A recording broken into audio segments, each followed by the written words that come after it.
meeting is being recorded.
Test. Is that working? Oh, I have to get this.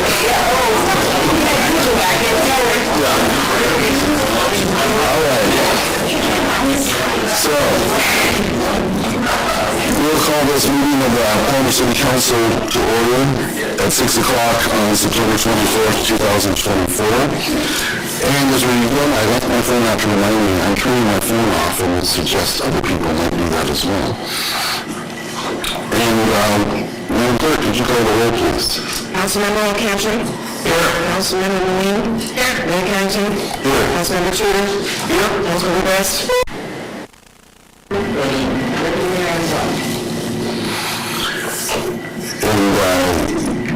Yesterday I received a call from Deputy Mayor Zalati, and I think she was in Watson Lake in Yukon Territory, and she finally got cell service again. She wasn't sure she'd make it here. I said, well, drive safely. We'll go with whether we're here or not. We'll just do our thing, so. And we don't give an excused absence. The Alcan absence or something. Not Alcan. All right. So if we can stand, Mr. Bless, would you lead us in the pledge? I pledge allegiance to the flag of the United States of America and to the republic for which it stands, one nation under God, indivisible, with liberty and justice for all.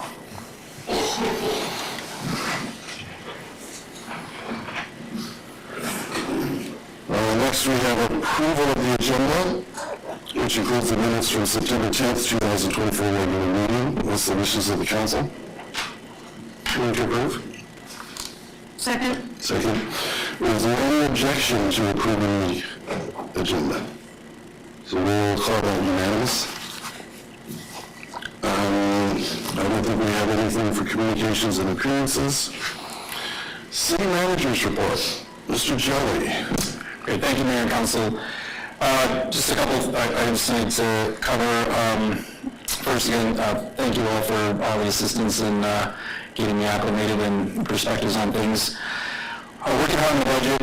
One of the things I just wanted to talk briefly about in one of the meetings this first couple of weeks, I did meet with a borough on the transit topic, and one of the things that we worked out quickly was that at present, the way they're talking about generating the funding, it would be an area-wide levy. So we've sort of taken off the table for the moment a contribution to the city so that we're not double paying for that. So it was something after we kind of looked back and forth how we were doing and trying to substantiate the money. Now, one of the things I told them, whether we're asking City Council for monetary contribution or the political support to constituents, is that we need to really understand better what we think the current transit system is doing and what we expect the new transit system being run by the borough would do. So they may contact all of you. We've given them a list of people we recommend they contact, but ultimately they've got to canvass the community and find out what the need is there. I don't get the feeling that we in this group have a great sense of what the current nonprofit provider, Valley Transit, was necessarily doing or what it was doing for Palmer. So I think that it's important. And just for clarification, what's happened is the federal government has removed the ability for these nonprofits, for nonprofit organizations to receive this funding to be able to run these type of systems. They want a government entity to be the host, so the borough said will be the host. It's about $1 million-ish, maybe a little more, but it's 50% match. So that'll sort of be the kick with it, is the borough's got to raise the money. So again, that's what the talk was about, a proportionate share coming from the different cities and the borough, and then recognizing that the way they'd structure the borough funding well would be paying it originally. So I think right now we're going to continue on that path, but I'll have some more to follow on that particular topic. So other than that, the only thing I have to report at the moment is just a lot of work going on, obviously, to get the budget prepared. I think that we're going to stay on track, and whatever the ultimate decision sign on a couple of details and meetings, I think that will allow us to fill in the blanks, but staff will ultimately be ready for whatever council decides. So, any questions? It's good. Council, have any questions for the manager? Best. Thank you, Mr. Mayor. It's not a question, it's more of a, I appreciate the position he took. I also received a phone call on the transit situation, and that was my first inclination was, first, let's understand what kind of service is being provided inside city limits, and I couldn't find a route that they had. I know that years ago, we spent some funds to put in bus stops, and there was a year or two that there was some slight service, but then it went away. And so to bring that data back to us as they continue on, keeping us informed of the process that they were going through, but then I didn't see a need for us to be part of having to pay for it if they couldn't provide any service to us, really. So I really appreciate you taking that position with them.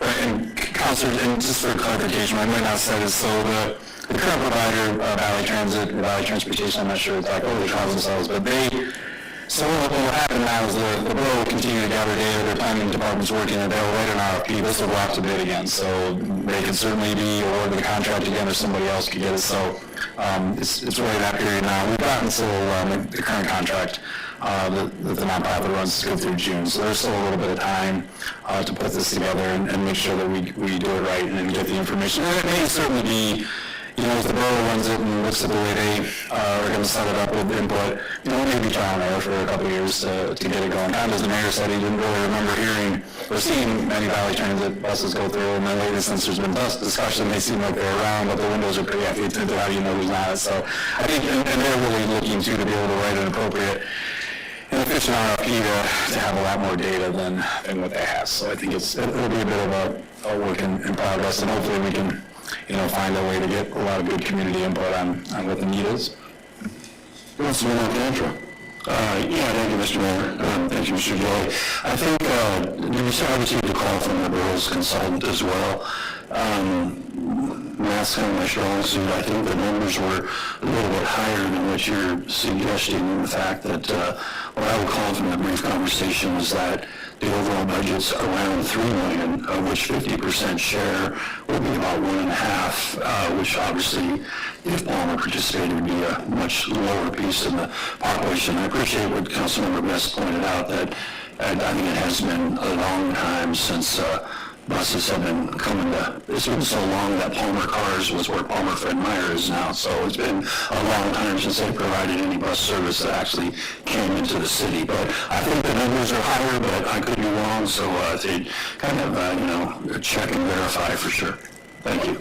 Yeah, and just the numbers I'm using are the numbers there currently. That's what the current nonprofit is drawing. I think the borough may be planning for a higher level budget initially, but remember, we're in the very infant stages of the planning process, so I think everybody, so far likely will, I think it's going to get tampered down a lot is what I think. I think there's a big idea chart out there now, but I think it's going to have to get wound down, because the last thing anybody wants to do is launch this thing and have it not being used I think some of the costs, if you will, have been invisible to us for transit because it's a nonprofit's been doing, they've been doing it. So, but now unfortunately, I guess a government entity, the borough, stepped up to do it.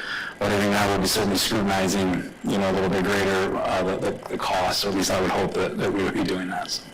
And whether we're putting funding in directly, I really believe the borough will look to partner and make sure that other officers are getting the appropriate say. And I'm going to meet with our representative on the borough to also make sure that our communication is being telegraphed through there. All right. Any other questions for the manager from the council? Okay. Next is my mayor's report, and next time I think of writing multiple pages and things that could be changed, I will send the manager to go do some research because he comes out fairly well on.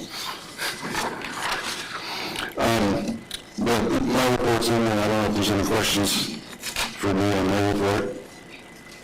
Okay. City clerk, I believe, has a report. Is there any questions of council from the city clerk? All right. Oh, Councilman Cooper. Thank you, Mayor. Just real quick, do we have a rough count of how many early voters that we've had? Today, 25. Thank you. Okay. Any other questions, Councilman Best? Thank you, Mr. Mayor. I just wanted to ask, is now the time that you would like to have input from the rest of council on whether or not we should consider 2 special budget meetings, October 29th and November 5th? I think on the next page of our agenda, we've got a, where is it? Well, it is on the report, Oh, that's true. so it is on the report. Yeah, I didn't know if you want to do it now. If we want, we're going to have a committee of the whole and have discussions about budget, so. Okay, we'll just go ahead and do that. Okay. And no other questions? And Sarah Heath is on the line. Do we have anything from our attorney? Nothing much. Can you hear me okay? I've been assisting with the transition with the city manager, but I don't have anything extra to add. Are there any questions for me? Any questions for the attorney at this time? Okay, no, not at this time. All right, next is audience participation. Council meeting rules protect your right to testify and be heard even if others in the room disagree with you. Council meeting rules also ensure that those attending can express their views if they do not interfere with the rights of others to see and hear the proceedings. At all times, order and decorum will be maintained in keeping with the civility and dignity of the legislative process. Please be respectful during audience participation. No disruptions to city business or threats of any kind will be allowed. Individuals who cannot follow these guidelines will be removed. Any threats against others could result in criminal prosecution. So please sign in, state your name at the beginning, and 3 minutes per person. We will open audience participation, and Josh, can we pester you to get the list for us? He's one of the younger members of the council. So we have, is this Amanda Graham? Yes. Okay. Hello, my name is Amanda Graham, and I've been a resident of the city of Palmer for more than 10 years. I come before you today as a very concerned white Palmer firefighter to read to you the International Association of Firefighters censorship letter. Just a sec, we're not sure it's on. You're the first one, sorry. First one. There we go. Perfect. And it needs to be kind of close, yeah. Is that better? Yes. My name is Amanda Graham, and I have been a resident of the city of Palmer for more than 10 years. I come before you today as a very concerned wife of a Palmer firefighter to read to you the International Association of Firefighters censorship letter of our new city manager, Stephen Gelly. It is in the form of a proclamation, so for brevity and sanity's sake, I'm going to be leaving out the many whereases. The censure of city manager Stephen Gelly was submitted by the New York State Professional Firefighters Association, the Ogden Burns Firefighters Association, the Jacksonville Professional Firefighters, and the Federated Firefighters of Wyoming. It was passed unanimously during the IAFF convention a few weeks ago. The city of Ogdensburg, with a population of around 10,000 residents, established its fire department more than 160 years ago. and members of the Ogdensburg Firefighter Association, IFF, Local 1799, are committed to protecting the lives and property of Ogdensburg residents, businesses, and visitors. Local 1799's representatives conducted a good faith contract negotiation with duly authorized city officials and, following ratification by its membership, signed a collective bargaining agreement on November 22, 2019, defining the terms and conditions of employment beginning January 1st, 2020 through December 31st of 2025. Stephen Jelly, who was already serving as interim city manager, appointed himself the fire chief in 2020 despite opposition from Local 1799, and at the height of the COVID-19 pandemic, he threatened to lay off and did lay off Local 1799 members and operated the fire department with fewer than 5 qualified members per shift, a direct violation of the collective bargaining agreement's minimum staffing clause, thereby imperiling the safety of the community and the safety of those dedicated and sworn to protect it. During the term of his appointment, Stephen Jelly issued a memorandum limiting Local 1799 members' ability to speak with the media about their working conditions, and he said he was willing to replace full-time career firefighters with volunteers. Local 1799 was awarded a settlement by a neutral arbitrator appointed through the New York State Public Employee Relations Board totaling more than $519,000 for the violations of the collective bargaining agreement directed by Stephen Jelly. Jacksonville Professional Firefighters, Local IFF 5067, protect Teton County, Wyoming, and the town of Jackson, covering 3,996 square miles and serving 23,000 residents. As a combination department with 28 IFF members from the Federated Firefighters in Wyoming. Stephen Jelly will employ the chief of Jacksonville Fire and EMS, cut minimum staffing from 3 firefighters to 2 and reduce qualifications needed for those positions. He also cut the career staff's off-duty training requirements and opportunities without input from leadership or being requested to do so by the county. He reduced interagency cooperation with the Forest Service due to a public dispute over leadership and responsibility for wild and urban interface. He threatened employees with termination in an open meeting for disagreeing with him on staffing needs and claimed the existence of a budget crisis within Teton County, which was disputed by both the treasurer and the county clerk. He decommissioned and sold apparatus without input from battalion chief, station leadership, and the maintenance division, or any request from the county, thereby reducing response capabilities at multiple stations. He resigned as the chief of Jacksonville Fire and EMS with a $150,000 severance package after being placed on paid administrative leave for 27 days following a firestorm of public comment and complaints about his leadership.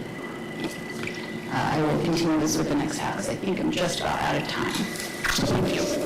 Thanks. Travis Friesen?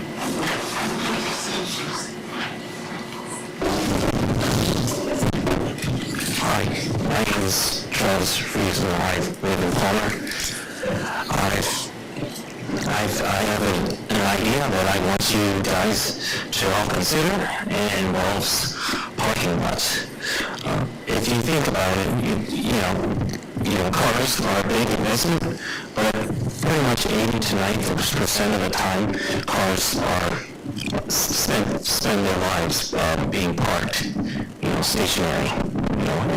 If you really think about it, run that percentage of the time, and the parking lots, they take up a lot of land, and they don't add financial benefit for stores like Fred Meyer's and such. And as for the parking lots in Trunk Road and near Walmart and the former Sears building, they help the community, but they don't give any money in return. So I have this idea, and involved with renewable energy. I've read that they want to put more renewables in Alaska, a lot of it solar, and I like solar, all right. But the problem is that these solar farms take up a lot of precious land that could be used for something. And I saw a picture that you can use those solar panels. You could put them over the parking lots, and so that's one way you can use the parking lots. Turn them into somewhat like a solar farm. And another benefit with that is that in wintertime, there won't be as much snow on the cars, because the solar panels will be giving them somewhat of a cover, provided that there's no wind. So, and also, and it's also a good way to increase our electrical charging capacity, with the solar panels covering the parking lots. So it's a another way to look at solar farms in general. I'm not against cars or anything, but I'm just saying, if you really think about it, cars do spend a majority of their time parked, even though that a lot of people make payments on it for something that spends most of its life inactive. All right. So put solar panels over the parking lots, instead of precious fields that can be used for farmland. Thank you. Thank you. Prudence McKinney.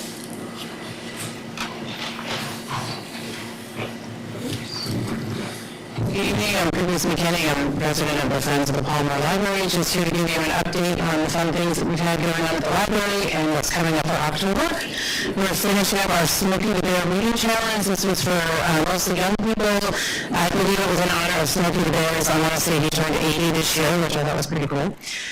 Since people could come into the library, there was a little fact sheet about Smokey, and then there were categories of books that they could read about the natural world. And if they read a book, they could come back into the library and they filled out a little piece of paper and we entered them in a prize drawing. So that is concluding at the end of this week. And then for October, we are starting into holiday season, starting with Halloween. So we have a ton of movies on tap for people. We're doing our regular story times. Those are every Tuesday at the Depot. 10 o'clock for the little kids, that's the baby lap sit, and then 11 o'clock is the toddler age, so those continue every Tuesday through October. And then in the afternoons on the 1st and the 15th, which are also Tuesdays, we're screening Beetlejuice. So if you're ready to see the sequel, you could drop in first and see the original, if you don't remember, because it's been a while. And then that's on the 1st, and on the 15th, it's the Nightmare Before Christmas. Those are both free of charge. Nobody's next. And then on the 30th, which is also that's a Wednesday, sorry. Wednesday the 30th, we're doing a 4-movie Halloween movie marathon starting at 10 and running through 6. And we are screening Hotel Transylvania, Casper, Frankenweenie, which maybe a sleeper classic there. I've never seen that one, but I hear it's pretty good. And our last one is Hocus Pocus. And those also will be entirely free. I think at those we are selling like some snacks and drinks and things, and there'll be games and activities in between. So the snow's probably coming in by then, but you got some good movies that you can catch up on the library, and as always, we're a great place to get a good book. Thank you. Oh, and sorry, Heidi, the next person on the list, couldn't make it. Okay. Then Jackie, go for it.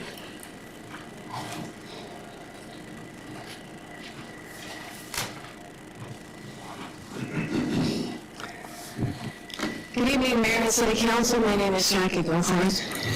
I have been challenging books throughout the valley that are in the young adult section and shouldn't be, because they contain content that is illegal to give to minors, exactly like cigarettes or alcohol is.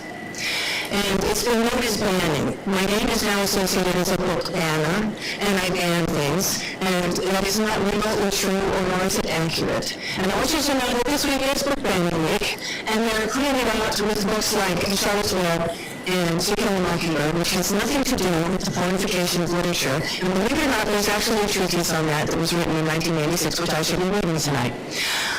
I spoke with York. I sent a challenge to a librarian in Palmer about this book.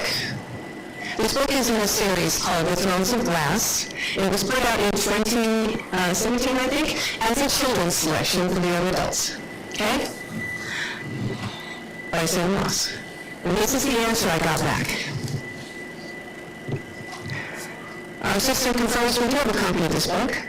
Palmer Public's library edition was published by Bloomsbury Children's Books in 2016. I visited the publisher website and I have discovered that its title has been reprinted by Bloomsbury in 2023. The children's imprint has been removed. Bloomsbury no longer markets Empire Storms or any of the other Sarah Moss books in this line. They are now in adult.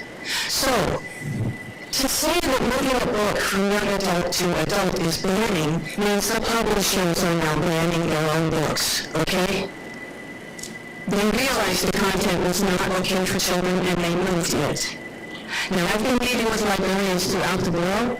I've met with three so far that have also agreed with me that the content should be in adult because it is illegal and it isn't something that a librarian should have to deal with. There is explicit sexual content in the books. We've read it to you, and of course, being the messenger, I am now charged with that also. We've read you some of the content that's in some of these books. It's horrific, and it's not something that anybody under the age of 16 should have to read, or should be allowed to read. So I want to thank you very much, and I want you to know that the librarians and the publishers are now book banners. So if that title of book banning is to be attached to me, it is attached to the publishers and the librarians also. So when they threaten to sue people, I don't recruit anything to sue now. Thank you. Thank you. Victoria Hanson. Good afternoon, Council. I just wanted to come and introduce myself to all of you. My name is Victoria Hudson, and I am running for City Council, and voting is on October 1st, so I hope to see you all there. Thank you.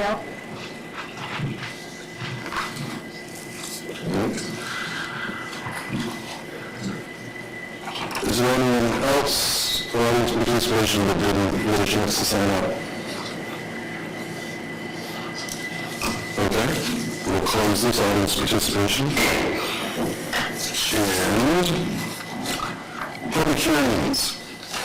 Resolution number 24-037, a resolution of the Palmer City Council designating authorized signatures for check signing affecting any and all disbursements of city monies for the general fund checking account, and designating city representatives who are authorized and empowered to execute and deliver all documentation and instructions on city investment accounts. Do we want a description of this, or? So can we get a short? Yeah. Okay. All right, then we'll get, okay, the public hearing is open.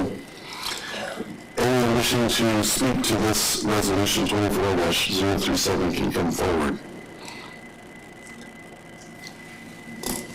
Okay, seeing no one, we'll close the public hearing. What's the wishes of the council?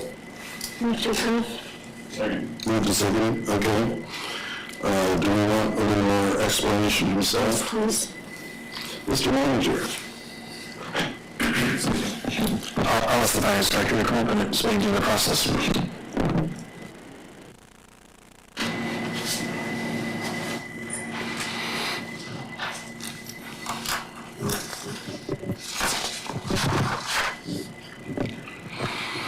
Good evening, Mr. Mayor, council members. This is kind of a housekeeping item. The current signers on the city account is the finance director, the mayor, the city clerk, and the previous city manager. And this is removing the previous city manager and adding the new city manager to check signing and investments accounts with the city. Okay. Any questions? Councilman Alcantara. Yeah, thank you, Mr. Mayor. Thank you, Gina.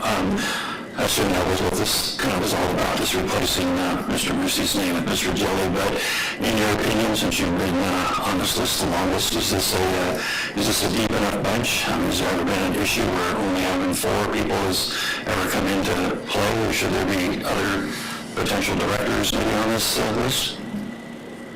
The only time it's come into play was back in 2010 when I started with the city, and the city manager left, and we had a new mayor. But we had 5 deep back then, but I think someone was out of town. But at 4 is plenty. Okay. Councilwoman Maroon. Thank you, Mr. Mayor. Thank you, Gina. Just a quick question as to how many people actually sign a check. Is it just one of those, or does it require more than one signature on a check? It requires 2 signatures. Very good, thank you. Councilman Cooper. Thank you, Mayor. Just to follow up on that, so is there a limit on the amount that these people can sign? the bank has limits with the city, and once it gets to a certain dollar amount, the bank will contact us regarding,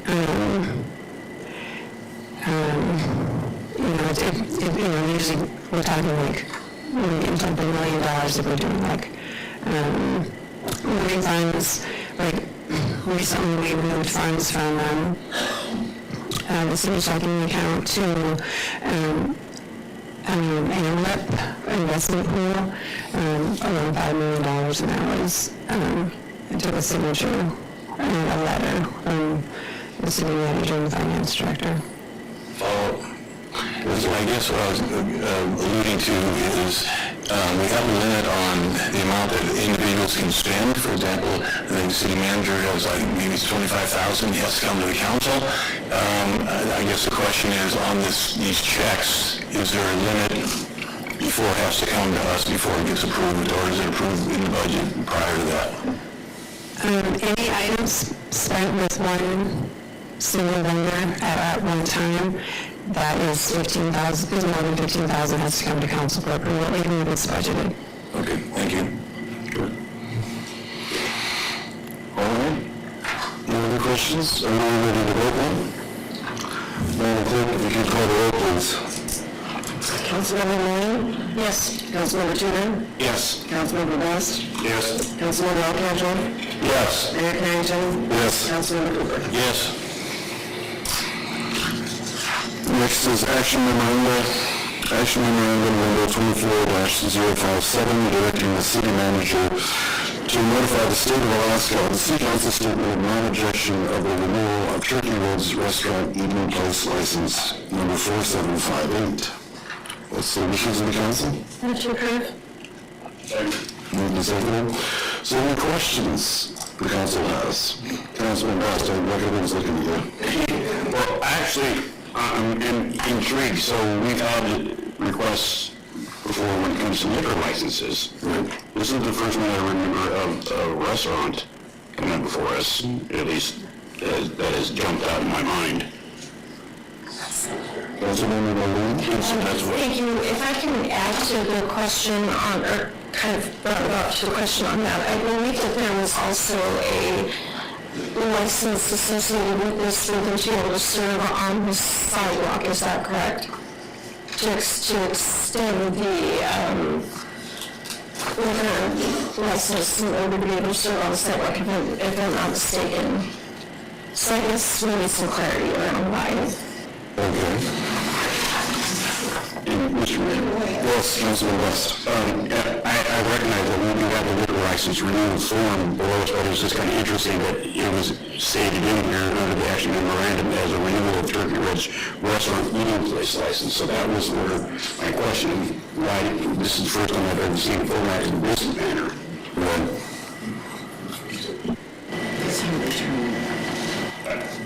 I just want to make sure that we're not kind of bringing out fears of restaurant owners that there's another permit process that they need to be abiding by because of how this is just kind of loosely worded like this. Well, it seems to me that it almost matches what's on the form, although the form actually calls it a combined renewal notice. So, Mr. Mayor, okay, so Mr. Mayor, to be clear, it does include this is combining the liquor for the sidewalk or the established eating area outside of the building, is that correct? I believe that is, I would read that. Okay. It just makes me think of them all in one shot, so. And this is, again, we don't actually need a licensing, this is just a courtesy of the state asking if we have any objection. So I guess that would be the question, do we have any difficulties with this? Councilman West. And then I'll go ahead and ask the normal question of the clerk. Have we received anybody that has complained or tried to contact us in regards to this? No, we have not. Okay. All right. So I think we understand it's actually a combined license. Any other questions? Okay. Madam Clerk, if you could call the roll, please. Councilmember Tudor? Yes. Councilmember Alcantara? Yes. Councilmember West? Yes. Councilmember Moon? Yes. Councilmember Tudor? Mayor Carrington? No, but Mr. Mayor. Ms. Cooper, sorry. Tudor right here twice, so. Thank you. Thank you. That's not a yes, okay, sure. So that's unanimous, we'll clarify that. All right. No unfinished business or new business. Record of items placed on the table. Is this on the table? Sorry. Right, that would be the proposed budget schedule and the letter from Ms. Silver. Okay. All right. Next is our second audience participation. So, we'll open audience participation. I guess we'll just write your name down, so make sure you start with your name. Hi, my name is Travis Friesen. I live in Palmer, and I also have some ideas for the transit in Palmer and the Mat-Su Valley in general. Behind us, we have railroad tracks and a train depot, and I think that I would like to see that money. It could also go forward into restoring the tracks so that we can probably have some commuter rail, between Palmer and Anchorage, because a lot of people are moving into the valley because Anchorage refuses to allow any new any high density residential building. It's all single family, so they pretty much max it out, and it's on them. So, but anyway, so as for a while, I've been using the Valley Transit to go to and from Anchorage before COVID, and I really like it. The problem is the traffic. It backs up, and sometimes you could be delayed. But with the train tracks, with the train, there is no traffic and there is no delays. It's usually on time, 100% of the time, because the train's the only one that's on the track. So I like to see that being used, to have some railroad infrastructure, because right now, the country as a whole is not utilizing its railroad infrastructure like other countries. Europe, the continent Europe, likes to look down on us because they use a lot of transportation, public transit with rail, and all we use is cars.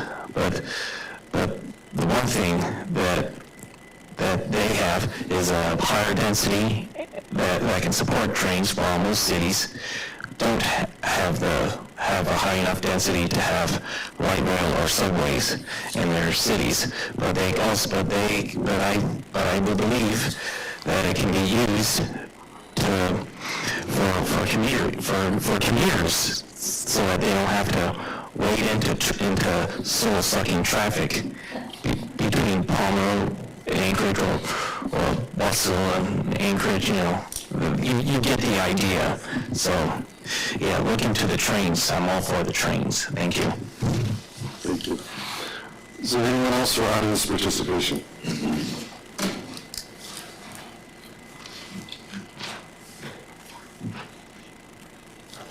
Hello again. Please start with your name. My name is Amanda Graham. I've been a city resident since 2011. I'm here to continue speaking about my concerns regarding Stephen Jelly's recent employment as city manager. During the IAFF meeting that passed the resolution that I read before, there were multiple representatives from each fire department he has worked for in the last 5 years. All with similar stories of contract breach, first responder morale decline, and dismal communication.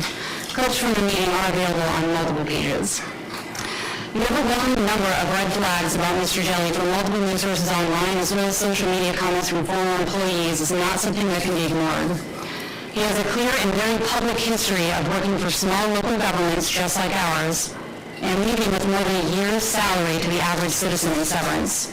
He has cost multiple small towns hundreds of thousands of dollars in severance and back pay to wronged workers. It appears that Mr. Joey has a history of poor leadership and alienization of small towns and their emergency services. Given the facts stated in the censure letter and my personal research into his history, I have deep misgivings regarding his application, as seen in the July 17th City Special Council meeting packet agenda on page 42, where he answered no to the agency-wide question number 6. Have you ever been terminated or asked to resign by a former employer? In the sworn statement attached to the city application, it states, I agree that any intentional misrepresentation or omission and any material negligent or innocent misrepresentation or omission in or from said information may disqualify me from further consideration for employment and may be considered justification for immediate discharge from employment if discovered at a later date. Based on his history in Ogdensburg and Jackson, it is reasonable to conclude he was asked to tender his resignation on at least one occasion. I have never heard of somebody collecting severance pay because of a voluntary separation. I want to encourage City Council, the City legal team, and my fellow neighbors to thoroughly investigate the concerns that I have brought today for themselves. Palmer cannot be Alaska at its best when someone with a reputation such as Stephen Jelly is at the helm. As he stated in a letter published on the City of Ogdensburg website in March of 22 while City Manager, please seek your own information, ask questions, and formulate your own opinion. Clearly, the citizens and leaders in Ogdensburg came to the same conclusion and opinion that I have. Stephen Jelly is not the kind of person who should be running a small town. Thank you. Is there anyone else for audience participation?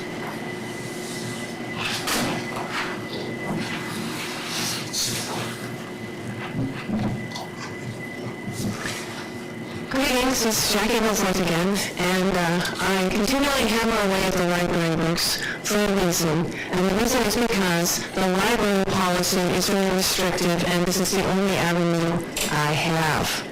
I'm going to be handing you all a copy of your library policy.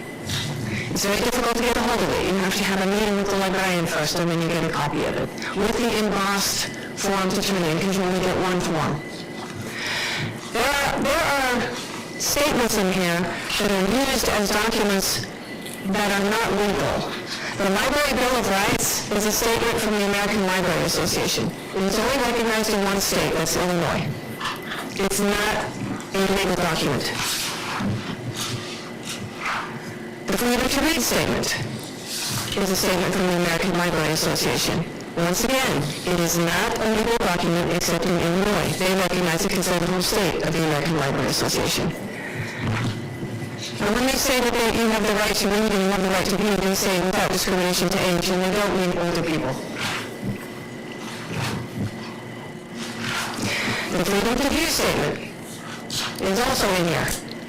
This is another form that is not a legal statement in any state. These statements will not hold up in court of law. And I think you know that if you got the answer or you wrote the answer from our Attorney General to the question from the attorneys on what the books were like. It's the community standards that matter, not anything that the American Library Association has put out. And that's continually what I speak about, that's continually what I will speak to, and I'm asking the City Council right now to please see the library, looks at their policy. Somebody needs to look at the policy that they have designed, because it is not friendly at all. It's fascist. It's not friendly at all to anybody who complains. In fact, when you do the hearing that's in here, they do a closed hearing. No one else is allowed in there.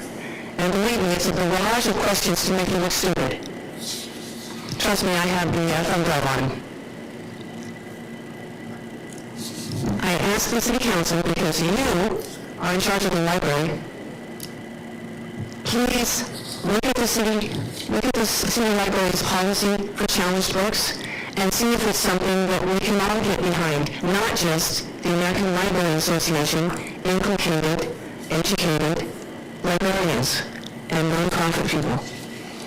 Can we do that, please? Because if that happens, I won't be in here talking to you all the time, because I will have an avenue to address these books. And they're obviously not for young adults, because if they're moving it from young adult to adult, that means it shouldn't have been in children's division in the first place, doesn't it? Doesn't it? That book should never have been in the first place, and I know why it's in there because I'm a writer. It's for money. Thank you. Thank you.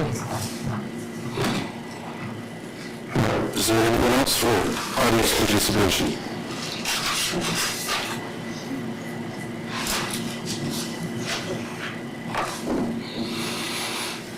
Okay, we will close audience participation.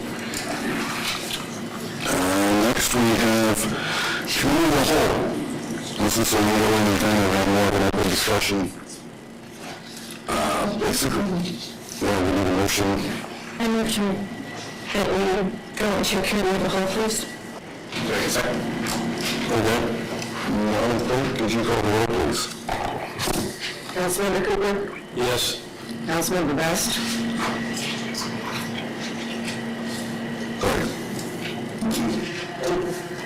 Yes. Councilmember Turner? Yes. Mayor Carrington? Yes. Councilmember Moore? Yes, that's what I was taking. All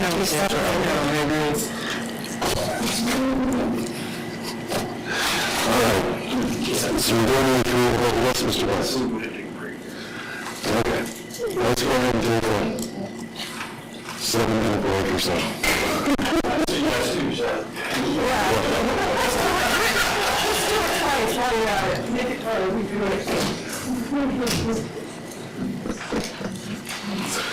We could go back to the old one.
Here's some consensus.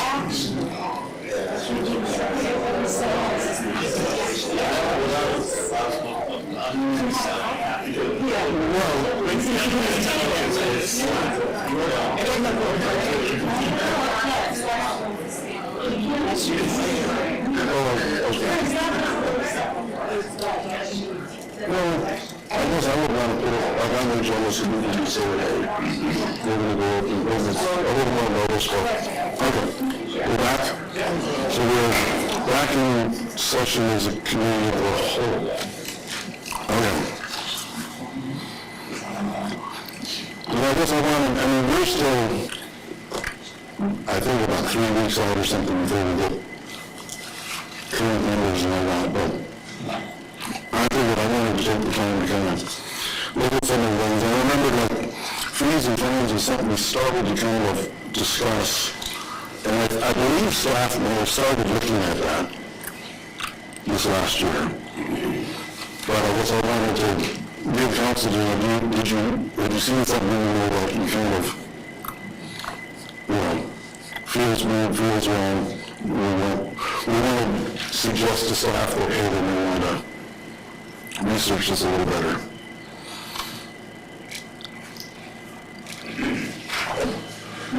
Go ahead. Just add something on council's thinking. I looked at the fine schedule and nothing has jumped off the page at me there. I think there's probably some things that may come to members of council's mind or members of staff mind, but more so than the amount we're charging, I think it's probably the ability to enforce and how do we get it done. So is it written on paper and can we really enforce it, or how effective we are? In the area of fee schedule, I would say Gene and I have been talking about this and trying as quickly as I can to dig in to the fees, in particular in the in the areas of the enterprise funds, our sewer fund, golf course, for instance, probably not golf course isn't a good one, and airport. And I don't know what I'll be fully ready by budget time, but I want council to know that's my quick summation of fines and fees.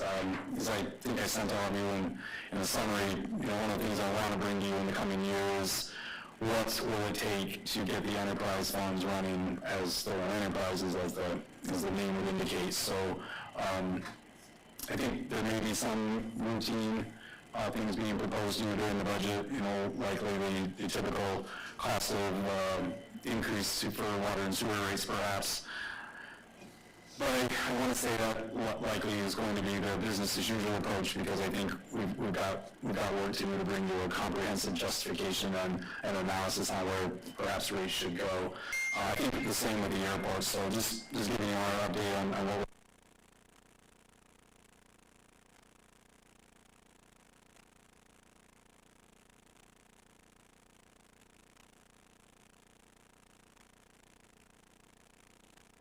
We'll have time to properly prepare before this budget deliberation. Councilwoman Marie? Okay, thank you, Mr. Mayor. So what I think I hear you saying is kind of maybe processes, and I know my time here is very short, but I want to be sure that I leave you with conservative and effective approach. But what I think I hear you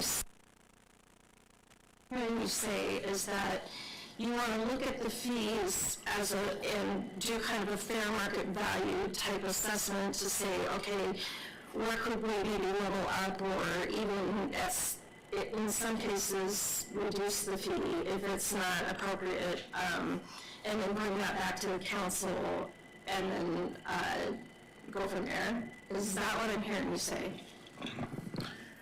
I am, and basically what you said is pretty well accurate, although I do want to prepare you for instance, water and sewer and airport. There's no chance of reducing there. I want to be clear about that.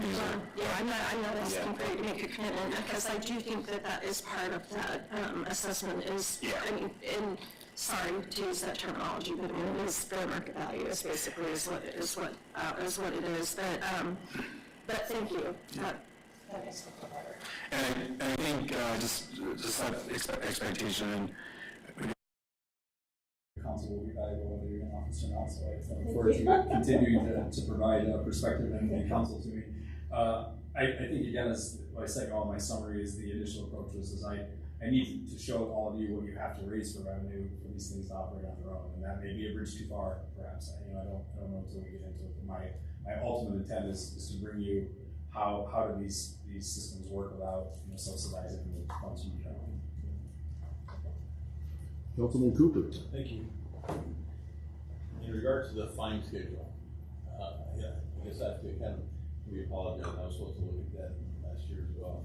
But I think the part I do agree with you is that do we have the ability to enforce these? And I know that some of the incidents, if you will, that we will charge people under state statute versus city statute. If that's the case, maybe we need to get rid of those. But the one that comes to mind for me right away is assault and battery is a $75 fine, and if my dog's loose, it's a $75 fine. Yeah, that doesn't wash with me, So I think that we maybe either need to make the assumption that if we're gonna charge under state statute, then we get rid of them. But if we're not, then we need to make sure that our fine schedule is appropriate. Thank you.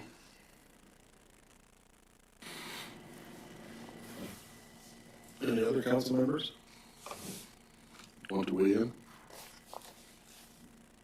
Councilman Alcantara. Thank you, Mr. Mayor. A little bit reluctantly, I'll weigh in. Just along with the lines of what Councilmember Cooper had to say, I don't have the big budget book in front of me from months ago, but I do think there are some things, the one he just mentioned, there may be others that do jump out as issues of fairness and making sure that it's not the same price tag on certain certain fines. So I think it's certainly worth taking a dive into and looking at last year's budget book. And you know, I would think moving forward, I have to see if we can come up with an idea of also how much money are we really generating from these things. I mean, I have a feeling it's a minuscule amount of money. I could be wrong, but that's my recollection from months ago. The conversation was it's not a money thing as much as, I guess, having it on the books to deter some things happening. I don't know if $75 fine deters assault and battery or keeping dogs loose, but thanks.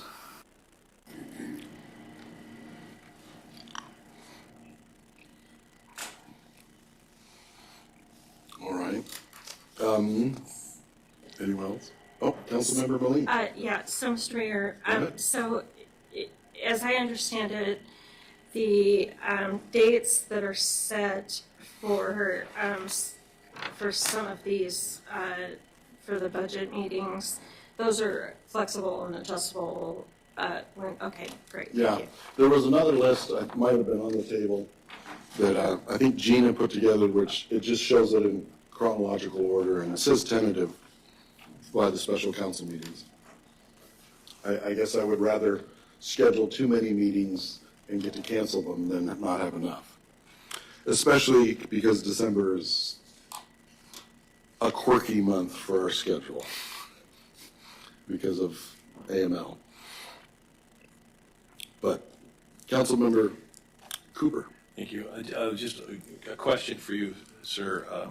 Wonder if it's appropriate at this time to find out where we are with the railroad crossing at Fireweed and potential, I have a question on a potential new parking lot. I don't know if it would be a good time to find out where we are with that so that we can see if it fits into the budget, you know, if they're going to be coming and asking for more money for the Fireweed and then Blueberry and who knows whatever else we have to do.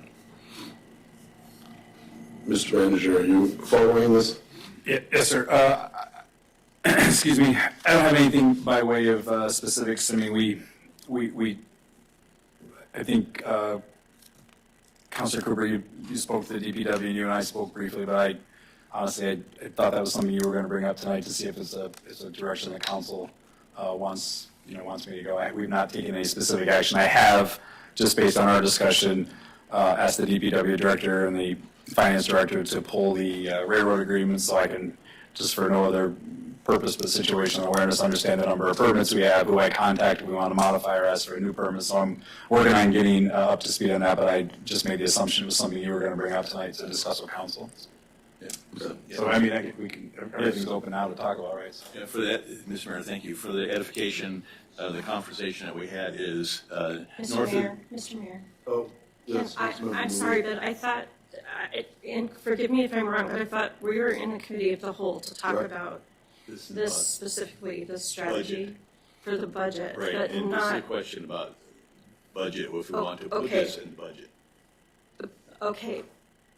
Okay, thank you. I'm just, because it sounds like we're headed down a direction that on decision-making rather than budget. No, this is a potential budget issue, you know, and it's something that's is probably not in the ordinary, would not have been put on the budget, except, you know, I kind of brought it up and I think it will be put on the budget. So I just wanted to elucidate a little bit about what that request is going to be. Right, and then Councilmember Moline. I'm sorry, I just think we're headed into kind of dangerous territory, and I just want to watch what we're doing. That's just a error of caution. Okay. Just, all I would like to do is just, I guess, elucidate on the conversation that I had. And, you know, and parking lots have been an issue. And the comment that I had with the city manager was north of the depot we have a parking lot. And that's why he's looking at railroad permit, because we have the ability to increase the size of that dirt parking lot currently. And that might be into the, we might have to put that in the budget because it's going to obviously cost money, right? Right, I mean, and there's, I mean, there's a couple factors there. As the manager mentioned, we have, I believe it's 4 permits with the railroad. I know I don't know how much we actually spend on it. And my impression from when I went, a couple of years ago, we went and chatted with the railroad. They seem very amenable to change and modify permits.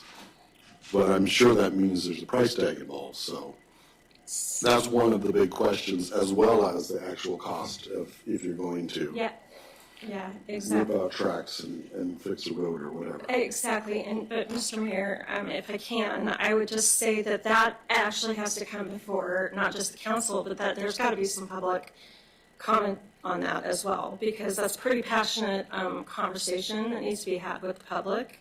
And so I'm just saying, I mean, if I understand that you want to get that in the budget, but there's more to it than that. And so if you want to get that into it, then you better bump up the timeline as to when you want that brought before us and what the recommendations were that we had originally asked for in the parking from the planning and zoning. Well, I guess in my mind, we had some discussion earlier about the railroad crossing. So that's kind of what's in my mind. Parking lot, that's something else, yeah.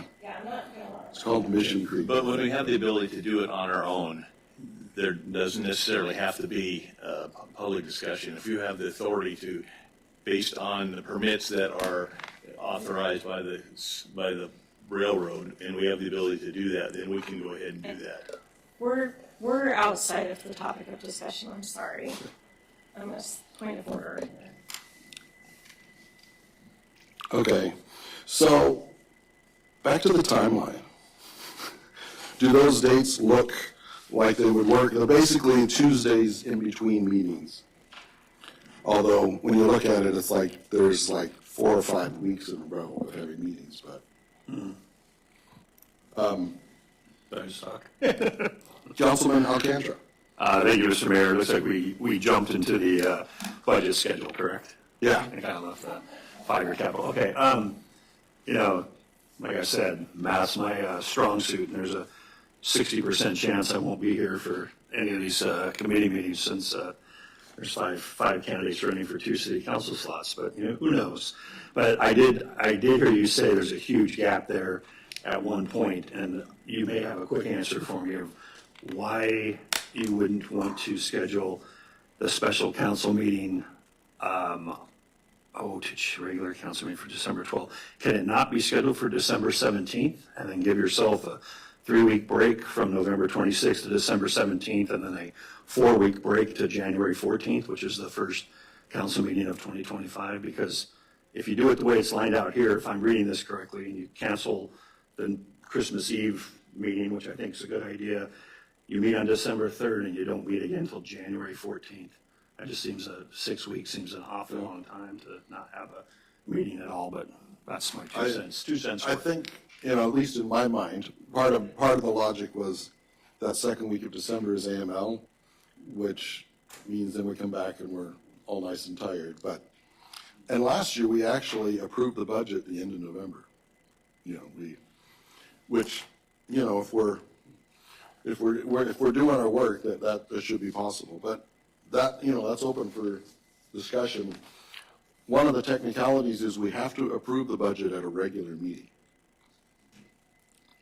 But we've figured out we could do like December 3rd, and we could declare that our regular meeting, that we're moving the meeting from whatever it is. Or we could go the other way to, what would be the 19th?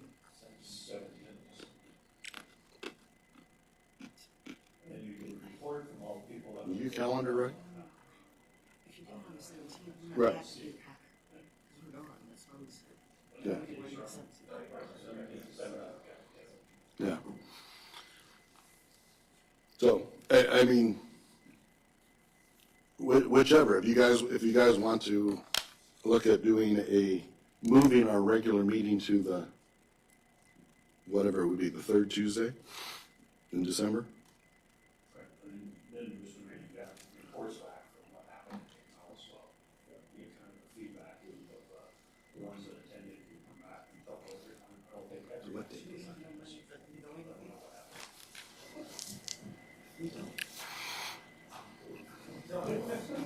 Okay.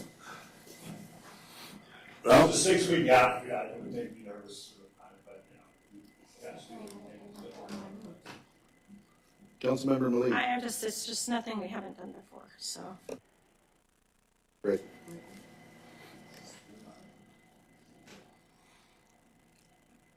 So you're suggesting what date, Mr. Alcantara? I suggest December 17th instead of December 3rd. Okay. This is all tentative, but we could put that on the schedule so we can see it and maybe map it out. It's a few months away, so. Okay.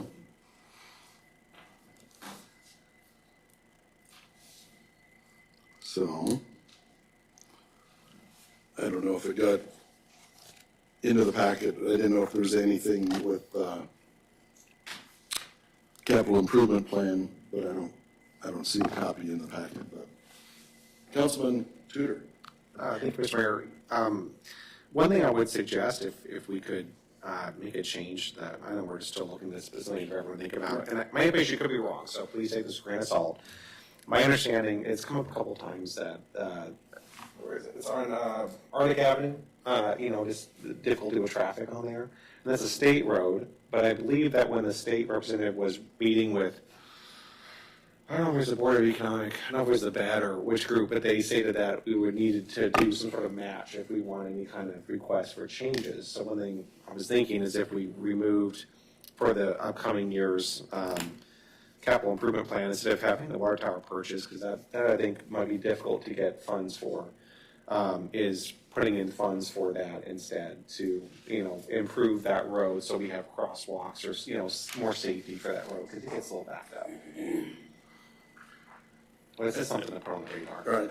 Well, and one of the things I was going to suggest is I think our capital improvements plan keeps growing, it's creeping bigger and bigger, and I think having it small enough to fit on one page is probably a better goal for handing out to people, but that's just my comment.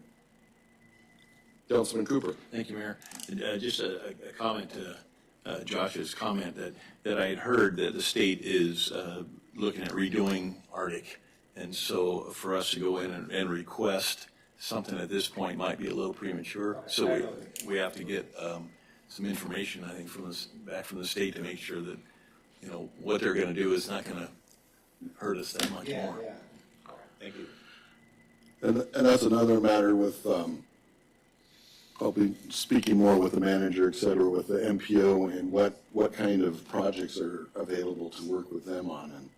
And that might be a really good one because it's got state involvement. Councilman Best. Thank you, Mr. Mayor. The mayor's aware of this, that I had this conversation, but just to bring you up to date,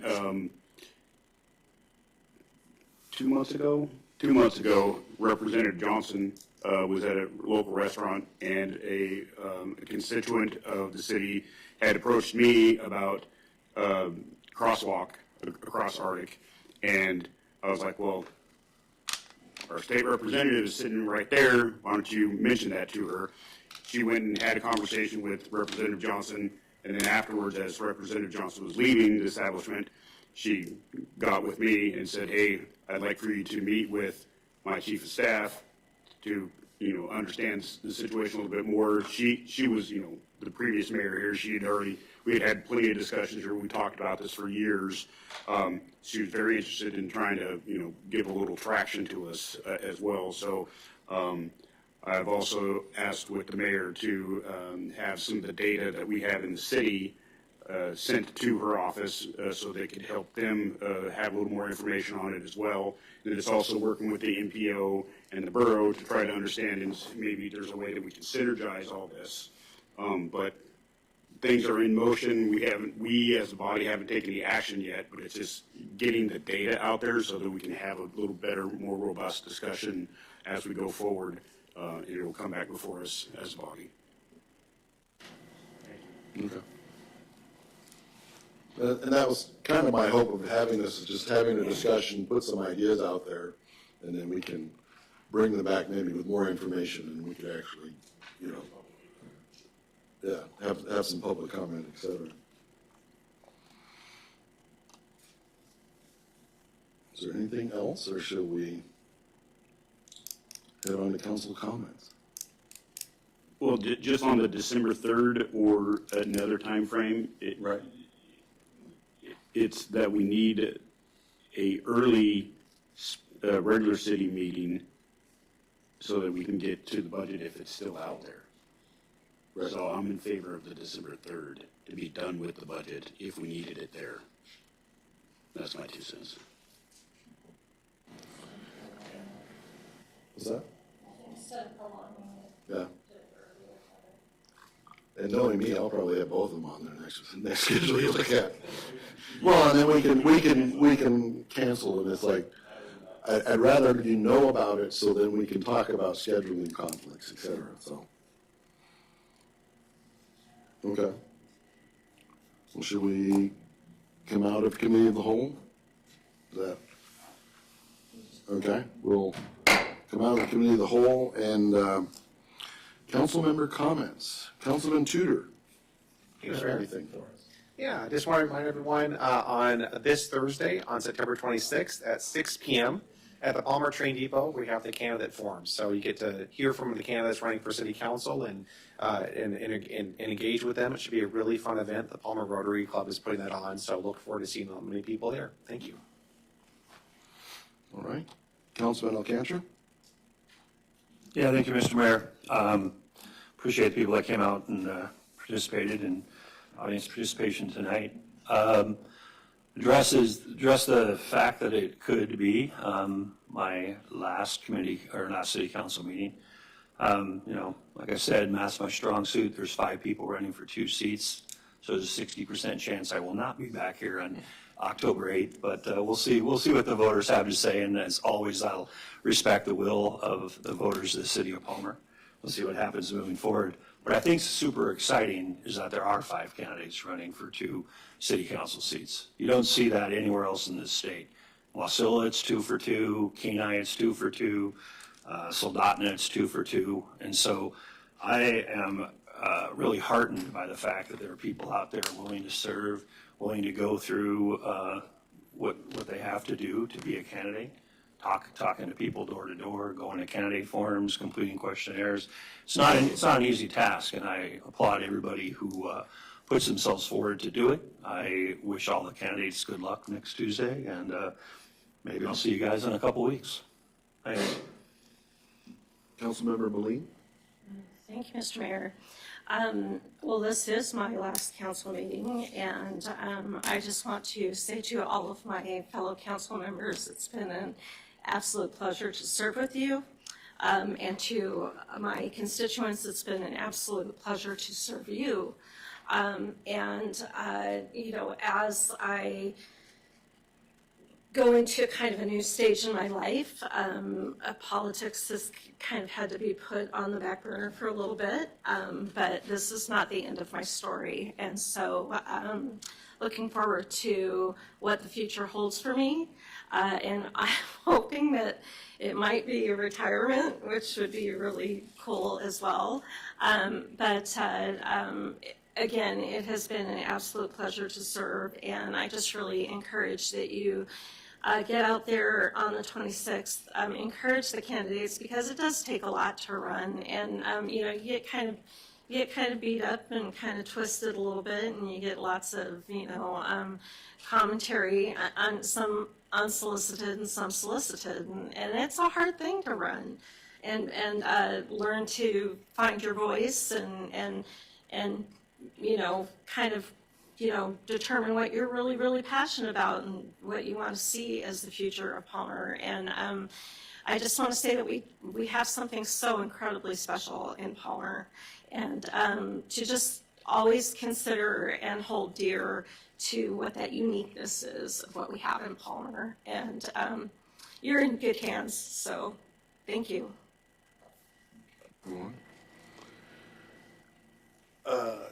Councilman Cooper? Thank you. As another reminder, early voting, I guess, is until this Friday. Is that right, Madam Clerk? Monday. Monday at 5 o'clock, I guess. So, yeah. So don't forget, if you don't want to vote on Tuesday, vote between now and Monday.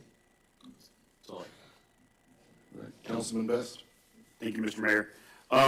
I would actually like to encourage those council members that are up for election right now to still engage in the next portion of this process. You know, we still have one more meeting, truly, and win, lose, or draw, it is part of the handing off within our electoral process that we have in this country, because we're not rolling tanks on somebody.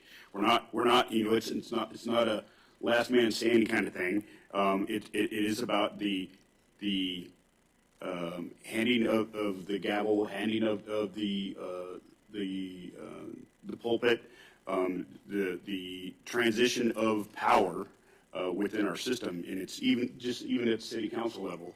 So one more meeting, you come in, and then we get to go through hearing of the voter presence, how it turned out, the voting process, the closing of the loop.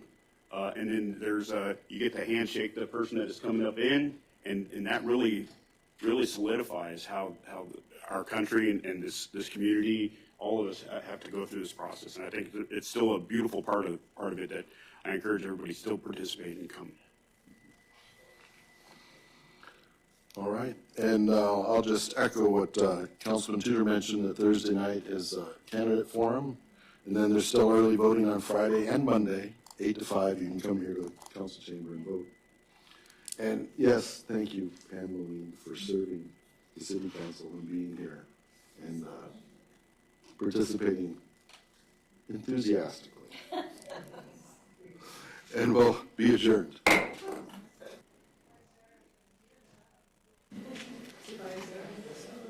Bye, Sarah.